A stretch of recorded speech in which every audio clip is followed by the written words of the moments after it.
Hello friends, real life video में आपका स्वागत है। तो जो बच्चे करंट अफेयर्स को लेके परेशान थे किसी वजह से, तो उन लोगों के लिए प्रॉब्लम सॉल्व होने वाली है। तो आज से मैं आप लोगों के लिए रोज़ 20 क्वेश्चंस अराउंड आप लोग के लिए लेके आऊँगा करंट अफेयर्स के, और जो आप लोग को एग्ज़ाम में बहुत ज़्यादा मदद करेगा। अगर आप एक नज़र इनको देख के भी जाएंगे तो आपको एग्ज़ाम में इसके ऑप्शन हिट हो जाएंगे। तो खाली आपको देख के जाना है। तो अगर आप पेन कॉपी लेकर नोट कर सकते हैं तो और भी बढ़िया है, नहीं तो आप ऐसे भी देखते हैं तो वैसे भी आप लोग को याद हो जाएंगे, और एग्ज़ाम आप लोग को करंट अफेयर से लेके बहुत मदद करेंगे ये। तो ये सीरीज़ आज से शुरू होने वाली है। आई होप कि मैं इसे कंप्लीट जल्दी कंप्लीट कर दूंगा। तो देर न करते हुए क्वेश्चंस को फटाफट स्टार्ट करते हैं। तो आप लोग देख लीजिएगा एक नज़र इसमें क्या क्या चीज़ें हैं। तो क्वेश्चंस कुछ हार्ड रहेंगे, कुछ इजी रहेंगे। तो मिले जुले क्वेश्चंस रहेंगे आप लोगों के लिए, बहुत अच्छा आप लोग को बेनिफिट मिलेगा एग्जाम तक का। तो हर दिन आप इतने क्वेश्चन नोट करते हैं तो शायद ही कोई क्वेश्चन आप लोग का बाहर जाएगा इसमें से, करंट अफेयर्स में से। तो देखिए पहला क्वेश्चन कौन सा है। तो हाल ही में भारत और किस देश के बीच जो कॉर्पेट का जो 37वां संस्करण है वो हिंद महासागर क्षेत्र में आयोजित किया गया। तो बेसिकली इंडिया और इंडोनेशिया के बीच में ये आयोजन किया गया। तो एक युद्ध अभ्यास टाइप का है ये कॉर्पेट। तो इसका ऑप्शन जो है ऑप्शन डी इसका राइट आंसर है। तो आप लोग याद कर लीजिए, इंडिया प्लस इंडोनेशिया। तो कॉर्पोरेट करके भी पूछा जा सकता है। तो कॉर्पोरेट युद्धाभ्यास किस देश के बीच में किया गया। तो कोऑर्डिनेटेड पेट्रोल इसका फुल फॉर्म है कॉर्पोरेट का। तो अगला क्वेश्चन है हमारा कि हाल ही में चर्चित पुस्तक contested lands India China and the boundary dispute नामक पुस्तक किसने लिखी। तो आप लोग को पता है कि इंडिया और चाइना के बीच में बहुत ज़्यादा डिस्प्यूट रहा है। तो उसको लेके एक बुक लिखी गई है। तो वो बुक लिखी गई है मरूफ रज़ा द्वारा। तो रज़ा द्वारा ये बुक लिखी गई है। कंटेस्टेड लैंड्स करके आप लोग से पूछा जा सकता है। तो इस बुक को आप लोग याद कर लें। तो बीच बीच में जितनी भी बुक्स आते रहेंगे आप लोग को मैं कवर करा दूंगा। इस ईयर में जितनी भी नई बुक्स आई होंगी तो सारी कवर हो जाएंगी। तो अगला क्वेश्चन है, हाल ही में कौन भारतीय व्यक्ति इंटरपोल में एशिया के प्रतिनिधि के रूप में चुने गए। तो इंटरपोल क्या होती है, बहुत सारे देश इसमें होते हैं, उनकी एक मिलीजुली पुलिस होती है जो आपस में कोऑर्डिनेट करके काम करती है। तो उसके जो भारतीय जो चुने गए हैं, एशिया के प्रतिनिधि चुने गए हैं, तो उनका नाम है परवीन सिन्हा। तो परवीन सिन्हा इसके क्या है, इंटरपोल के भारतीय प्रतिनिधि हैं। तो आप लोग इसको याद कर सकते हैं। तो एशिया में प्रतिनिधि चुने गए हैं परवीन सिन्हा। तो अगला क्वेश्चन है कि हाल ही में शेख सबा अल खालिद अल हमद अल सबा। तो देख सकते हैं बहुत लंबा नाम है, सबा सबा सबा इसमें आ रहा है, तो इतना लंबा नाम है। तो को किस देश के नए प्रधानमंत्री के रूप में नियुक्त किया गया है। तो इसका राइट ऑप्शन है आंसर इसका जो है वो है कुवैत, ऑप्शन नंबर ए। तो कुवैत के जो नए प्रधानमंत्री हैं वो चुने गए हैं शेख सबा अल खालिद। तो आपको इस तरीके से अगर कोई लंबा नाम इस तरीके से मिले एग्जाम में तो आप लोग बेझिझक होकर कुवैत में आंसर उसका मार सकते हैं, ठीक। तो अगला इंपॉर्टेंट क्वेश्चन है कि प्रतिवर्ष पूरे भारत में संविधान दिवस नवंबर महीने के किस तारीख को मनाया जाता है। तो ये मनाया जाता है 26 तारीख को, 26 नवंबर को मनाया जाता है, क्योंकि इसी दिन हमारा संविधान जो हुआ था वो बन के तैयार हुआ था। तो लागू अलग डेट पे हुआ था। तो 26 नवंबर 1949 को, और लागू हुआ था 26 जनवरी को। तो इसको आप याद कर सकते हैं संविधान दिवस के रूप में। तो अगला क्वेश्चन है कि निर्मला सीतारमण ने किस राज्य केंद्र शासित प्रदेश में तेजस्विनी एवं हौसला योजना और शिखर एवं शिखारा योजना का आयोजन किया है। तो शिखर एवं शिखारा और तेजस्विनी और हौसला योजना जो चलाई गई हैं वो चलाई गई हैं जम्मू एंड कश्मीर में। तो इसका राइट ऑप्शन है वो डी है, जम्मू एंड कश्मीर में चलाई गई है निर्मला सीतारमण द्वारा। तो ये काफ़ी इंपोर्टेंट हो सकता है। तो अगला क्वेश्चन है हमारा कि पूरे भारत में प्रतिवर्ष राष्ट्रीय दुग्ध दिवस यानी नेशनल मिल्क डे कब मनाया जाता है। तो नेशनल मिल्क डे 26 नवंबर को मनाया जाता है। तो 26 नवंबर को ही संविधान दिवस भी मनाया जाता है, उसी दिन राष्ट्रीय दुग्ध दिवस मनाया जाता है। तो ये क्वेश्चन भी इंपॉर्टेंट है, ये भी पूछा जा सकता है आप लोगों से। तो अगला इंपॉर्टेंट क्वेश्चन है कि SDG जो sustainable development goals urban index और डैशबोर्ड 2021-22 के उद्घाटन में किस शहर ने शीर्ष रैंक हासिल करी है। तो वो है शिमला। शिमला जो पड़ता है वो हिमाचल प्रदेश में पड़ता है। तो बहुत अच्छी जगह है शिमला। तो इसने कौन से रैंक हासिल करी है। तो टॉप रैंक हासिल की है इसमें अर्बन इंडेक्स में। तो आप लोग इसको याद कर लीजिएगा। तो SDG रैंक, जो जितनी भी SDG के रैंक होंगे हम सब कवर कर लेंगे इसमें।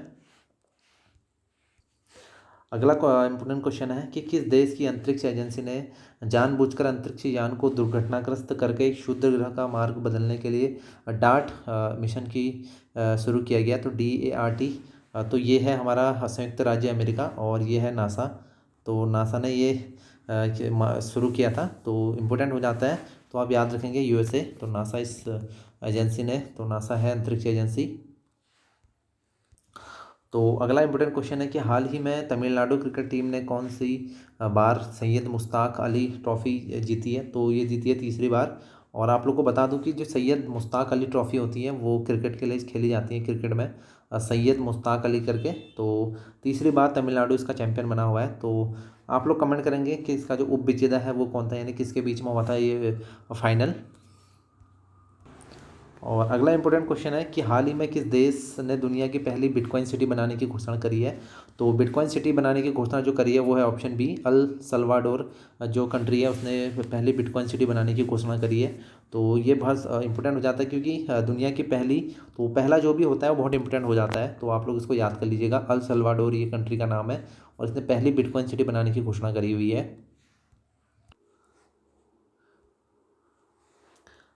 तो अगला क्वेश्चन है कि 25 नवंबर 2021 को मनाए जाने वाले महिलाओं के खिलाफ हिंसा के उन्मूलन के लिए अंतर्राष्ट्रीय दिवस की क्या थीम थी।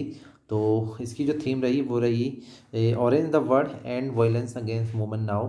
तो ये इसकी थीम रही है इस बार, जो 25 नवंबर को मनाया जाता है अंतर्राष्ट्रीय महिला हिंसा उन्मूलन दिवस। तो आप इसको याद करते हुए चलेंगे। तो इसकी जो थीम थी वो है orange the world and violence against women now. तो इस तरह के क्वेश्चन पूछे जा सकते हैं, थोड़ा सा हटके अगर पेपर बनाएगा तो।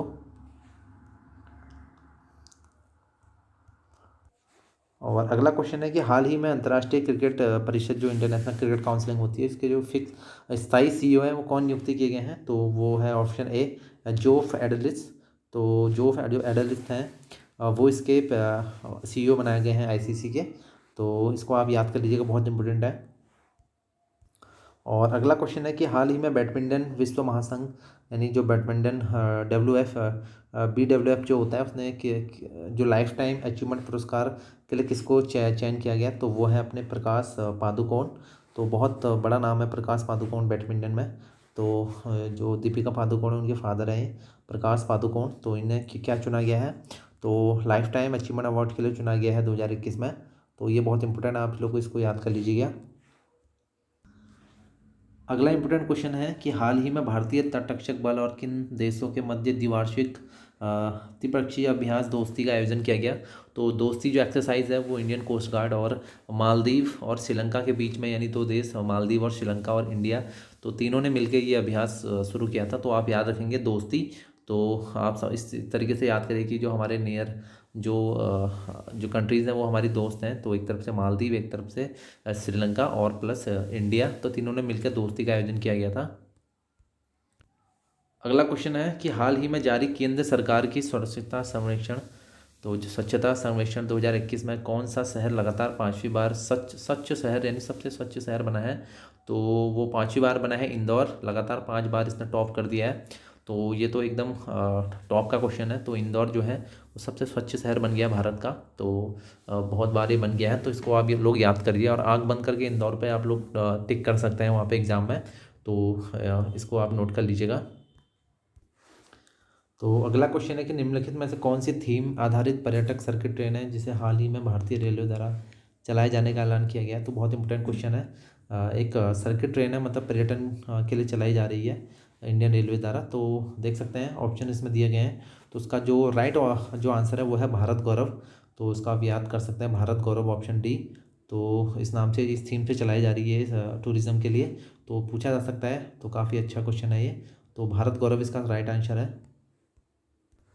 अगला क्वेश्चन है कि किस राज्य सरकार ने घर घर राशन पहुंचाने के लिए दुआरे राशन योजना की शुरुआत की गई है। तो बहुत इंपॉर्टेंट हो जाता है क्योंकि स्टेट गवर्नमेंट के भी आप लोगों इसमें पूछा जाता है, स्टेट गवर्नमेंट की भी योजनाएं पूछी जाती है। तो इसका जो राइट आंसर है वो है पश्चिम बंगाल, वेस्ट बंगाल ने ये योजना शुरू करी थी कि दुआरे राशन योजना, यानी घर घर राशन पहुँचाने की योजना कोरोना टाइम पे। तो ये बहुत इंपॉर्टेंट हो जाता है। तो पश्चिम बंगाल इसका राइट आंसर है। और अगला इंपॉर्टेंट क्वेश्चन है कि हाल ही में किस राज्य में भारत का पहला घास संरक्षण केंद्र खुला है। तो पहला घास संरक्षण, जैसे कोई भी चीज़ पहली होती है तो बहुत ज़्यादा इंपॉर्टेंट हो जाती है। तो पहली जो घास संरक्षण केंद्र वो खुली है वो है उत्तराखंड में, रानीखेत में ये चीज़ खुली हुई है। तो घास संरक्षण केंद्र, तो इसको जब काफ़ी इंपॉर्टेंट है क्वेश्चन भी, तो उत्तराखंड इसका राइट आंसर है। तो अगला क्वेश्चन है कि हाल ही में आपदा प्रबंधन पर 5वीं विश्व कांग्रेस किस शहर पर आयोजित की गई? तो ये आयोजित की गई दिल्ली पे, तो दिल्ली इसका राइट आंसर है। तो आपदा प्रबंधन पे ये आयोजित की गई थी। तो समिट, ऐसे बहुत सारी समिट होती हैं, तो आपदा प्रबंधन पे भी एक समिट की गई, क्योंकि आपको पता है कि आपदा प्रबंधन कितना ज़्यादा इंपॉर्टेंट है। तो उसका जो आयोजन किया गया था दिल्ली में किया गया था, तो इसका राइट आंसर है दिल्ली। तो अगला इम्पोर्टेंट क्वेश्चन कि हाल ही में किस राज्य के पोचमपल्ली गांव को संयुक्त राष्ट्र विश्व पर्यटन संगठन ने दुनिया का सबसे सर्वश्रेष्ठ पर्यटन गांव चुना है? तो बहुत ज़्यादा इंपॉर्टेंट ये क्वेश्चन है, क्योंकि यूएन द्वारा कोई भी चीज़ होती है तो जरूरी पूछी जाती है। तो यूएन ने कोई सर्वश्रेष्ठ गांव चुना है तो बहुत ज़्यादा इंपॉर्टेंट हो जाता है। तो पर्यटन के लिहाज से यानी सबसे खूबसूरत गांव कह सकते हैं उसको, टूरिज्म के हिसाब से, तो वो गांव है पोचमपल्ली, और वो है आपका तेलंगाना में। तो तेलंगाना में ये गांव है, तो इसको बहुत ज़्यादा आप लोग नोट कर लीजिए। तो अगला क्वेश्चन है कि हाल ही में प्रसिद्ध मन्नू भंडारी का 91 वर्ष की उम्र में निधन हुआ है, तो वो कौन थी? तो मन्नू भंडारी आप लोग को पता ही होगा, लेखिका थी। तो आप लोग की क्लास में भी जब चलती होंगी किताबें, तो उसमें मन्नू भंडारी के नाम से बहुत सारी कहानियाँ वगैरह थी। तो मन्नू भंडारी जो थी वो थी लेखिका। तो पूछा जा सकता है, बहुत इंपॉर्टेंट क्वेश्चन है। तो ऑप्शन नंबर ए इनका राइट आंसर है। अगला इम्पोर्टेंट क्वेश्चन है कि हाल ही में भोपाल के हबीबगंज रेलवे स्टेशन का नाम बदलकर किसके नाम पर रखा गया है? तो हबीबगंज रेलवे स्टेशन का नाम बदलकर रानी कमलापति के नाम पर रखा गया है। तो अगला इम्पोर्टेंट क्वेश्चन है 14 नवंबर 2021 को किस टीम ने आईसीसी T20 वर्ल्ड कप में न्यूजीलैंड को 8 विकेट से हराकर अपना पहला T20 वर्ल्ड कप 2021 जीत लिया है? तो बहुत इंपॉर्टेंट और बहुत इजी क्वेश्चन है। तो इसका राइट आंसर है वो है ऑस्ट्रेलिया। तो ऑस्ट्रेलिया ने न्यूजीलैंड को हराया था। तो ऑस्ट्रेलिया ने न्यूजीलैंड को हराया था और अपना पहला T20 वर्ल्ड कप जीता था। तो ये भी इंपॉर्टेंट क्वेश्चन है। तो न्यूजीलैंड को हराया था, याद रखना। तो लास्ट क्वेश्चन है यहाँ पे, T20 इंटरनेशनल क्रिकेट में सबसे तेज 53 मैचों में 100 विकेट लेने का दुनिया के सबसे पहले खिलाड़ी बन गए हैं। तो वो बन गए हैं राशिद खान। तो T20 में सबसे तेज विकेट जो लिए हैं 100 विकेट्स, तो राशिद खान आपको पता है कि अफगानिस्तान के स्पिनर है, काफ़ी बढ़िया स्पिनर है। तो ऑप्शन नंबर बी इसका इंपॉर्टेंट क्वेश्चन हो जाता है। और यही ऐसे क्वेश्चन आप लोग के एग्जाम में पूछे जाते हैं। आप लोग में से बहुत सारे लोग कहते हैं कि सर कौन से क्या क्वेश्चन पूछे जाता है करंट अफेयर में से, तो इसी टाइप के क्वेश्चन बनेंगे। तो ये भी बन सकता है कि कौन सबसे तेज T20 में 100 विकेट लेने वाले खिलाड़ी बन गए, तो वो है राशिद खान। और क्रिकेट से तो बहुत सारे क्वेश्चन बनते हैं आपके। तो आज की करंट अफेयर्स की सीरीज़ यहीं पर ही ख़त्म करते हैं। तो अगले क्वेश्चंस को कल देख लेंगे। तो अगर आप लोग को ये सीरीज़ पसंद आई तो वीडियो को लाइक और शेयर और चैनल को सब्सक्राइब प्लीज़ ज़रूर कीजिएगा, और ज़्यादा से ज़्यादा शेयर करिएगा वीडियोज़ को, ताकि और लोग भी इसमें जुड़ पाएँ। तो मिलते हैं आप लोगों से नेक्स्ट वीडियो में।